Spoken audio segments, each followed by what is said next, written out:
Olá a todos, o meu nome é Walter Vaz, eu sou professor de literatura. Inicialmente gostaria de agradecer o convite que me foi feito para falar sobre o romance Esaú e Jacó de Machado de Assis. Pois bem, esse é um romance que foi publicado em 1904, 4 anos antes da morte do escritor. É um romance da maturidade que vem depois de obras importantes, como foram os casos de Dom Casmurro e Memórias Póstumas de Brás Cubas. A história se passa no Rio de Janeiro, na cidade do Rio de Janeiro. O cenário é o Rio de Janeiro da segunda metade do século XIX. Muita questão atrelada ao momento histórico do Brasil, a questões sociais, a questões antropológicas e até mesmo psicológicas estão aqui presentes neste romance do Machado de Assis. A história é sobre 2 jovens gêmeos que se chamam Pedro e Paulo. Embora o romance tenha o nome de Esaú e Jacó, na verdade os personagens principais são Pedro e Paulo. Quando esses 2 rapazes nascem, a mãe, que se chama Natividade, ela com a irmã fica bastante curiosa para saber qual vai ser o futuro desses 2 rapazes. Então ela sobe com a irmã, Natividade e Perpétua, sobem o morro do castelo no Rio de Janeiro para ter uma consulta com uma vidente de nome Bárbara, também chamada a Cabocla, que atende no alto desse morro do Rio de Janeiro. E depois de esperar bastante tempo, as duas conseguem falar com a Cabocla, que diz coisas vagas, extremamente vagas, sobre o futuro dos 2 filhos. A mãe leva a fotografia dos 2 filhos e mostra para a Cabocla, e ela então vai dizer assim, coisas muito vagas, algo como coisas futuras, futuro grandioso, mas sem muitos detalhes. A mãe fica extremamente feliz ao ouvir isso, porque ela tem crença totalmente diferente disso, paga muito bem pelo trabalho da vidente, e quando está descendo encontra com o pedinte, fica tão feliz que também dá a esse pedinte uma quantidade assim extrema, altíssima de dinheiro, e vai embora muito feliz, porque agora ela tem a crença de que o futuro vai ser grandioso para esses 2 filhos. Nós não entendemos bem a princípio essa preocupação da mãe sobre o futuro dos filhos, mas particularmente uma crença pessoal que ela alimenta, que os 2 filhos serão inimigos. Aliás, ela acredita que os 2 filhos já brigavam, duelavam dentro do seu útero. Ela tem essa crença.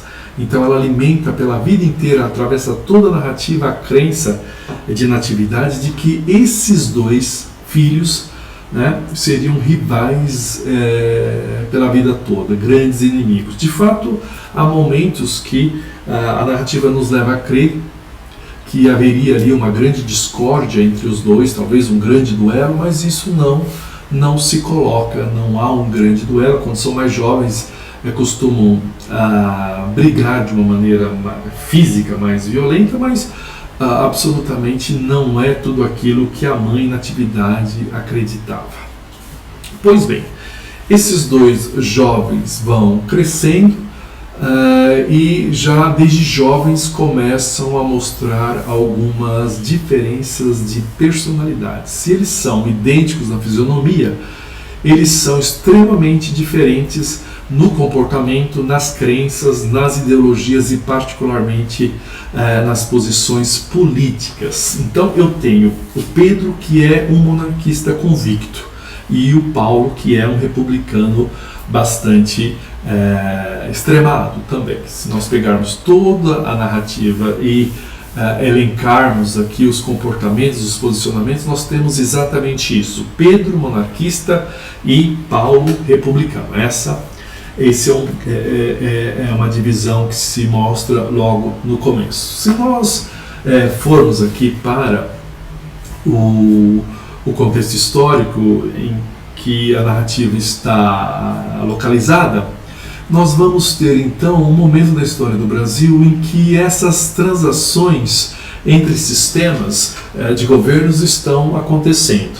né? Vale lembrar que em 15 de novembro de 1889 nós temos no Brasil a proclamação da República. Então, nós temos aqui o Paulo encabeçando justamente a questão da República, ao passo que Pedro ainda está atrelado à questão da monarquia. Mas as coisas vão seguindo, né? Cada um vai seguir uma profissão distinta.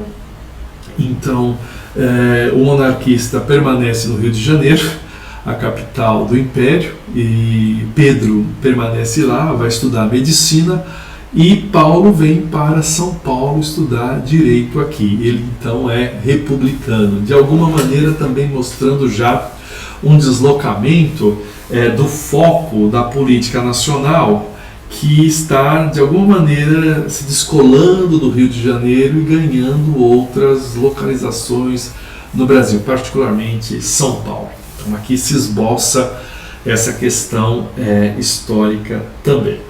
Cada um segue o seu caminho, estudando, fazendo a sua faculdade, as entregas são demoradas, cada um fica um tempo estudando, e particularmente no caso de Paulo, que precisa vir para São Paulo, ele volta ao Rio de Janeiro não com tanta frequência como quando vivia no seio familiar. O pai desses dois jovens chama-se Agostinho Santos. Ele é um rapaz, um homem que veio de baixo, era um homem pobre e que foi a duras penas galgando posições sociais, e no momento da narrativa ele dirige um banco e tem então uma posição social importante.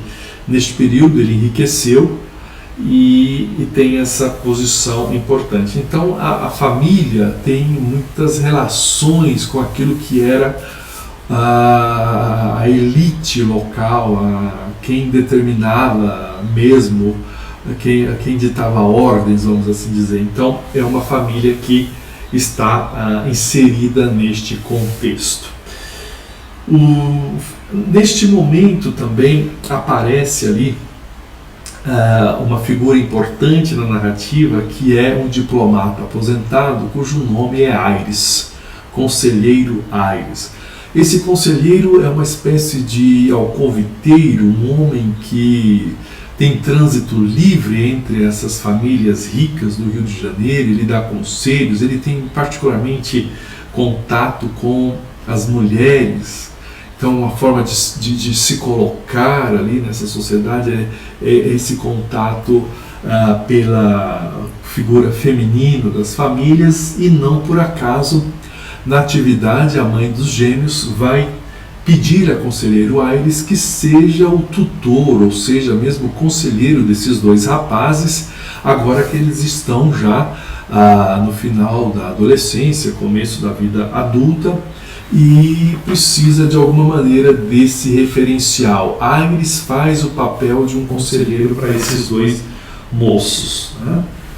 Também neste momento surge na narrativa uma outra família, que é a família de Batista, a família de Batista e Cláudia, um casal.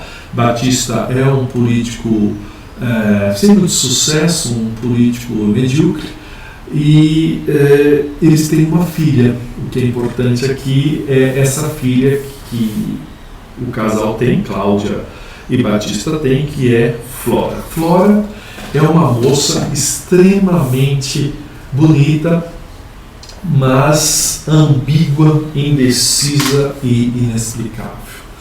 Então, logo ela surge aqui, nós temos então os dois jovens, Pedro e Paulo, se interessam por Flora. Então é um amor, um triângulo amoroso que começa a se constituir. A princípio pensamos que são amores da juventude, que são passageiros, mas a coisa permanece, perpetua. Os dois rapazes já estão entrando na vida adulta E tem agora essa questão, esse caso amoroso com essa moça faceira, bonita, que é Flora. Flora tem um nome bastante icônico para nós, que somos brasileiros, que vivemos num país de florestas, de uma natureza abundante. Ela parece que traz essa força natural, uma coisa que move, né? Uma espécie até de desejo, instinto que está aqui, que veio colocar de alguma maneira aflorar essa questão dos instintos dos dois rapazes que estão nessa fase da vida. Então, se a mãe temia que os dois poderiam ser inimigos, agora que os dois estão competindo pela mão da mesma moça, a mãe fica ainda mais extremada, acha que vai surgir justamente daqui uma grande explosão, um grande duelo, o que de fato não acontece. Mas Flora também gosta bastante desses rapazes, e na visão de Flora é extremamente difícil escolher um deles, porque na sua perspectiva um completa o outro. Então, quando ela está com Pedro, o comportamento dela, de Flora, é extremamente monarquista. Ela se comporta à maneira monarquista. E se está com Paulo, ela extremamente republicana. Então ela fica nessa zona de confluência das duas ideologias, ora lá, ora cá. E a coisa não se resolve, o amor vai intensificando e nós não sabemos que caminho a narrativa vai tomar para resolver essa questão do romance, do triângulo amoroso entre os dois gêmeos, Pedro e Paulo e Flora. Pois bem, neste período nós temos também algo extremamente interessante, que é um episódio, aliás, uma das passagens mais importantes deste livro do Machado de Assis, que é o episódio envolvendo uma tabuleta, uma espécie de letreiro de placa que se coloca na frente de lojas, de estabelecimentos daquela época no Rio de Janeiro, no Brasil como um todo. Temos aqui um caso de um confeiteiro de nome Custódio. Custódio é um comerciante que não quer se indispor com ninguém, ele quer apenas faturar, lucrar, e percebendo que a tabuleta na frente da sua loja está bastante carcomida, está deteriorada, ele então tira essa tabuleta e manda para um pintor, e manda o pintor reformar essa tabuleta, reformá-la. Então o pintor deverá dar um jeito ali, tornar aquilo de alguma maneira útil novamente. Só que o pintor se diz que não fará esse trabalho, porque a tabuleta, a madeira que sustenta ali o letreiro, está extremamente carcomida de bicho, está podre, vamos assim dizer, né? E o Custódio não gosta da ideia de ter que mandar fazer uma madeira nova, um suporte novo para essa tabuleta, e reclama, diz que não vai fazer e comprar uma nova. E o pintor diz: bom, mas então sobre essa madeira comida de bichos eu não vou pintar nada, o senhor pode levar embora. E ele tenta entrar num acordo, resolve comprar uma tabuleta nova. Mas essa fala do pintor, que por acaso nem nome tem na narrativa, não sabemos o nome desse pintor, ela é extremamente importante aqui neste momento, porque o pintor não dizer essa tabuleta está comida de bicho e não dá para fazer mais nada sobre ela, está de alguma maneira dizendo que, se nós pegarmos logicamente a história do Brasil como pano de fundo aqui, a tabuleta que levava o nome Confeitaria do Império, é importante dizer isso, o nome é Confeitaria do Império, que não daria para fazer mais nada sobre essa confeitaria porque tudo estava comido de bicho. De alguma maneira, ao afirmar isso, o pintor está também dizendo que a monarquia, o sistema de governo, está extremamente podre, está extremamente comido, está extremamente deteriorado por questões aqui políticas e tal, de alguma maneira apontando para questões, veja, políticas. Ele não está simplesmente dizendo, subrepticamente o autor está dizendo que essa questão de a madeira estar comida, o que está comido, o que está destruído é o próprio sistema de governo do Brasil naquele período. Então, a confeitaria do império, por baixo, a noção de império, né, que está ali, é que está extremamente carcomida, empodrecida, está apodrecida, está de alguma maneira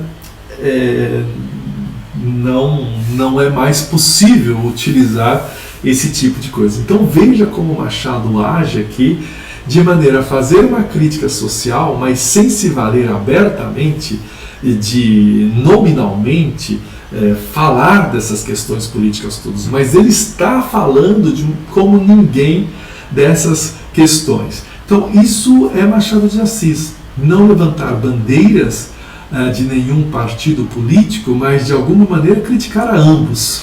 Nada escapa à sua crítica, nada escapa à sua visão, vamos assim dizer, política do momento. Pois bem, temos então o pintor vai fazer o trabalho, agora que ele tem um suporte novo para escrever sobre.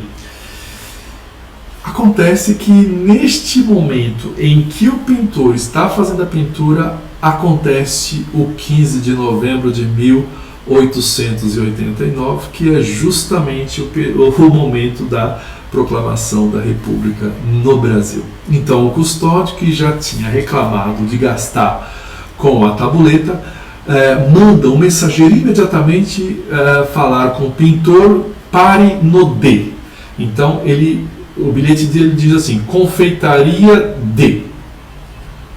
Não é nem D-E, é apenas a letra D. Por quê? O que vem depois a gente não sabe. Se é confeitaria do Império, se é confeitaria da República, o momento histórico ele é extremamente impreciso. É um momento de transição. A gente não sabe se vai se consolidar mesmo a República ou se amanhã a gente volta para a monarquia. Então, essa mensagem do confeiteiro custódio é extremamente ilustrativa deste momento histórico do Brasil, que onde vamos dar? Para onde estamos indo? Essa zona de indiscernibilidade que nós não sabemos, né, qual caminho descer. Só que é muito tarde, né? O pintor já havia pintado, então ele vai precisar fazer ali uma reforma sobre aquela pintura. Há uma passagem de um texto do Roland Barthes, que é um crítico francês importante, que ele diz o seguinte, que a literatura faz girar os saberes. Isso é muito próprio de Machado de Assis. Né? A literatura faz girar os saberes e ela não fetichiza nenhum deles. Então, quer dizer, a gente tem aqui o elemento histórico evidente, mas de alguma maneira ele não está se sobrepondo à narrativa, à linguagem propriamente, mas está aqui de uma maneira indireta. Machado de Assis está pondo todos esses saberes do período na sua narrativa, mas não dando um lugar direto, porque esse lugar direto talvez seja o lugar do historiador, o lugar do sociólogo, o lugar do antropólogo. Machado de Assis dá um lugar indireto, mas tudo está aqui. Pois bem, pare no D, né? E nesse momento o confeiteiro vai conversar com o conselheiro Aires, que é requisitadíssimo na narrativa, para saber dele o que fazer. O que eu coloco? Confeitaria, veja, está escrito confeitaria do Império agora. O que eu faço? Coloco confeitaria... o que eu faço? Porque eu não sei o caminho a seguir. Amanhã as coisas podem mudar. Se eu deixo confeitaria do Império, todo mundo republicano vai contra. Se eu coloco da República, todo mundo que é monarquista pode ir contra, perder fregueses, quebrarem a minha loja. Então eu tenho esse problema e precisaria que você me ajudasse a resolver essa questão. O fato é que então o conselheiro Aires vai dizer o seguinte: bom, então que tal você colocar confeitaria da República, uma vez que agora nós estamos na República. Mas há sempre pessoas que pensam diferente, os monarquistas estão aí, eu poderei perder clientes, quebrarem a minha loja. Pois bem, então o conselheiro Aires vai dando uma série de possibilidades, de nomes, né? Que tal você então, já que que tal confeitaria do governo? Né? Aires propõe a ele. Ele diz, não, porque governo também tem partido, governo tem posição, isso pode ser problemático para mim. Que tal confeitaria do Catete, uma vez que você está no bairro do Catete? Mas pode haver outras confeitarias aqui no bairro do Catete, como é que fica? Né? Eu preciso da minha exclusividade. Então, observe que esse leque de possibilidades, de nomes, na medida em que ele existe, é porque o momento histórico também acaba por projetá-lo. Há possibilidades várias, porque o momento histórico também é, de alguma maneira, impreciso, vago, ambíguo, não se sabe para onde vamos. Né?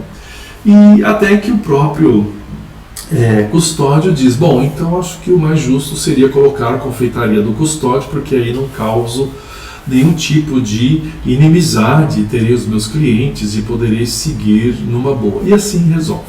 Né? Então quer dizer que não se resolve propriamente no âmbito do Império ou da República. A coisa permanece nessa zona indiscernível. Então esse episódio da tabuleta, ele é justamente esse elemento histórico nacional, é o Brasil que está aqui, esse período da história do Brasil, passagem da monarquia para a República, está materializado aqui de uma maneira muito evidente, muito inteligente e sem se meter diretamente em questões políticas, certo? Pois bem, essa questão de alguma maneira está resolvida, mas temos ainda o caso de Flora e os dois gêmeos, Pedro e Paulo, né, que está ali. A mãe Natividade, a mãe dos gêmeos, pede a conselheiro então que tente resolver essa questão ele mesmo, e o conselheiro Aires aconselha os dois rapazes que fiquem pelo menos 3 meses longe de Flora para ver se ela decide. E a partir da decisão de Flora, aquele que foi escolhido mantém a relação com Flora, o outro vai aceitar numa boa, sem nenhum problema. Está feito o acordo entre eles. E Flora não decide, esse é o problema. Flora não decide, a bem da verdade, Flora gostaria talvez de ter os dois, no sentido de que ela vê a completude de um no outro. E a coisa segue. Mas esse afastamento acaba por gerar em Flora uma espécie de melancolia, um desgosto, uma certa tristeza que começa a se manifestar com dores de cabeça, coisas assim leves, que a princípio pensamos que são questões psicológicas decorrente desse afastamento dos dois jovens. Ela é aconselhada a morar com uma senhora, Dona Rita, que por sinal é irmã do conselheiro Aires, um tempo para espairecer a cabeça.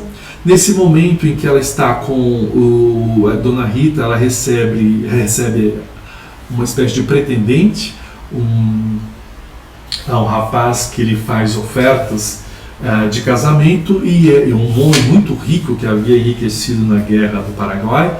Não por acaso, veja só como as coisas rodam aqui, aquele pedinte que estava na descida do Morro do Castelo, que recebeu uma quantia extrema de natividade, é esse jovem que agora está cortejando a moça Flora. Quando os dois rapazes, Pedro e Paulo, se afastaram, Flora então ficou de alguma maneira sem compromisso, né, com ninguém, e aparece esse jovem, mas ela recusa. O jovem, que é muito rico, né, recusa, e o jovem, assim, numa fala não muito jovem, ele fala assim, meio que obliquamente, mas depois a gente, que Flora de fato é louca, né? É louca, isso sai da boca dele. Louca por quê? Louca porque o recusou, que é um homem extremamente rico, que fez uma fortuna invejável, e ela o recusou. Pois bem, Flora então continua com essas declinando de alguma maneira Mesmo ali com Dona Rita, as duas saem para passear, têm uma vida mais aprazível. Flora continua declinando, o seu estado de saúde continua declinando. Então a família chamada Cláudia, que é a sua mãe, e Batista, vem saber o que se passa com a jovem, e ela não está bem. Neste momento, a mãe de Pedro e Paulo, que é Natividade, e mais alguns estão em Petrópolis, no Rio de Janeiro, onde o clima é mais aprazível, um clima melhor. No Rio de Janeiro, muito quente. Então as famílias vão passar temporadas em Petrópolis, onde o clima é mais agradável. Então é aconselhado a Flora que siga para Petrópolis também, para ter ali de alguma maneira um clima mais ameno, né? Os dois jovens não estão lá com a família. Pedro e Paulo não subiram para Petrópolis, eles sobem esporadicamente, mas permaneceram no Rio de Janeiro. E então Flora é colocada numa casa em que tem um quarto de casa para se recuperar, e tem um cenário, uma natureza muito bonita à sua frente, mas na esperança que ela melhore, que seu estado de saúde volte, mas isso não acontece. Ela continua declinando e imediatamente percebem que não há voltas. Os médicos a desenganam, e a moça Flora então morre como uma heroína romântica, uma morte de melancolia, uma morte de tristeza, uma morte típica das heroínas românticas, como quem Machado está aqui talvez agindo no sentido de liquidar com essa visão romântica, com esse comportamento romântico que se alastrava ainda no século XIX, no final do século XIX. Então a morte de Flora, de alguma maneira, é a morte desse ideal romântico, dessa melancolia, dessa tristeza em que as donzelas, ou mesmo a típica do mal do século, né? Morrer cedo era muito comum. Então Flora morre muito jovem, morre na flor da idade, uma morte extremamente romântica numa ambiência típica do realismo. É como se Machado estivesse dando um ponto final a essa tradição romântica que avançava ainda. Vale a pena lembrar que nós temos Castro Alves já no final, viveu até o final do século XIX. Então Flora recebe essa morte romântica da pena de Machado de Assis, e a questão do triângulo amoroso está então resolvida. Põe-se um ponto final nessa questão do triângulo amoroso. Foi a maneira que Machado encontrou para resolver essa questão. Os dois jovens que, na ocasião da morte de Flora, estavam no local, eles fazem uma espécie de juramento sobre o corpo de Flora, que é o seguinte: se Flora nos separou na vida, então que ela nos una na morte.